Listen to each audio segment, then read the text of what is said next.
Hi, Aditi. Tonight's story is from a new book that we're starting, Beatrix Potter's Complete Tales. These are some of my favorite stories. And the first one, this is Beatrix Potter's world. All the different stories take place in this area, and this is a map of where everybody lives. So the first story is Peter Rabbit. Once upon a time, there were 4 little rabbits, and their names were Flopsy, Mopsy, Cottontail, and Peter. They lived with their mother in a sandbank underneath the root of a very big fir tree. "Now, my dears," said old Mrs. Rabbit one morning, "you may go into the fields or down the lane, but don't go into Mr. McGregor's garden.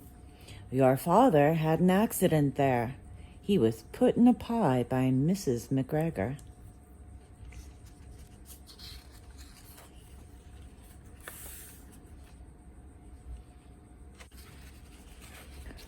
"Now run along and don't get into mischief.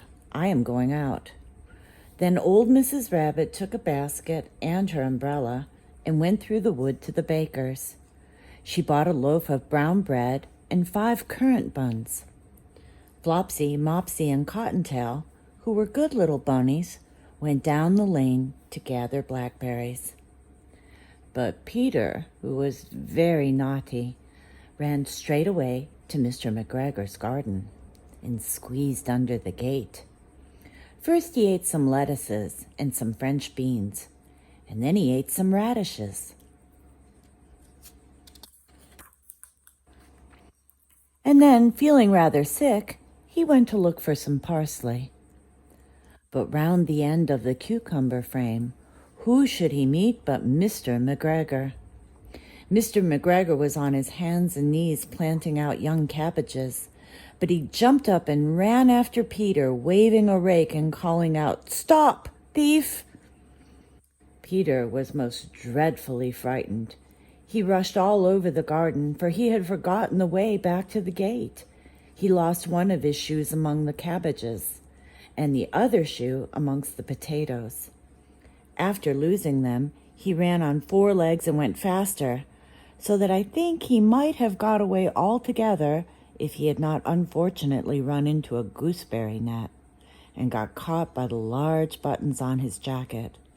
It was a blue jacket with brass buttons, quite new.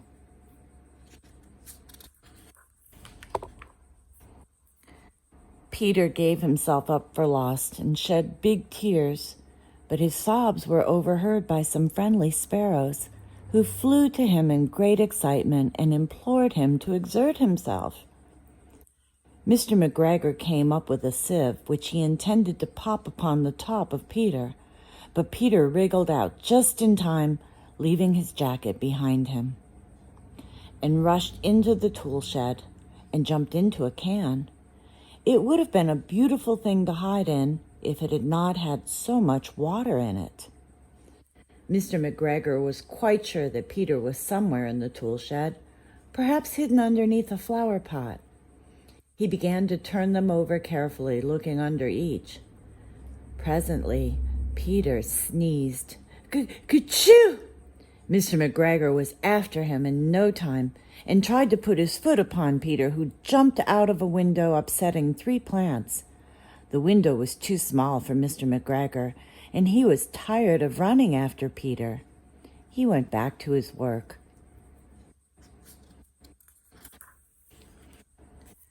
Peter sat down to rest. He was out of breath and trembling with fright, and he had not the least idea which way to go. Also, he was very damp with sitting in that can.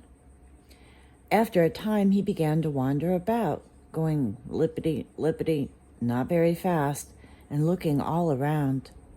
He found a door in a wall, but it was locked, and there was no room for a fat little rabbit to squeeze underneath. An old mouse was running in and out over the stone doorstep, carrying peas and beans to her family in the wood. Peter asked her the way to the gate, but she had such a large pea in her mouth that she could not answer. She only shook her head at him. Peter began to cry. Then he tried to find his way straight across the garden, but he became more and more puzzled. Presently he came to a pond where Mr. McGregor filled his water cans. A white cat was staring at some goldfish.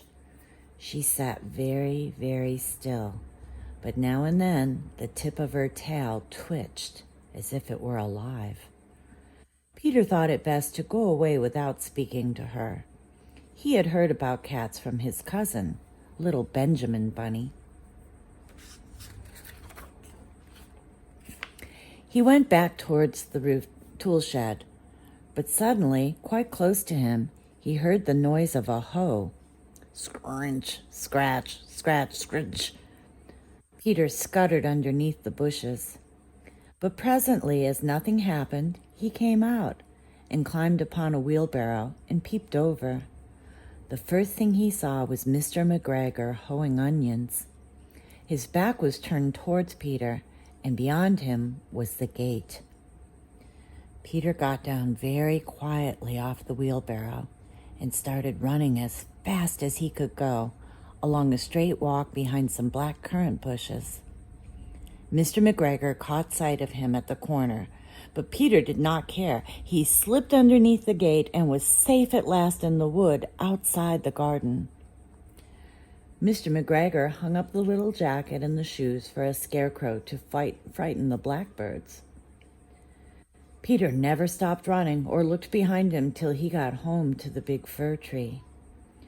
He was so tired that he flopped down upon the nice soft sand on the floor of the rabbit hole and shut his eyes. His mother was busy cooking. She wondered what he had done with his clothes. It was the second little jacket and pair of shoes that Peter had lost in a fortnight.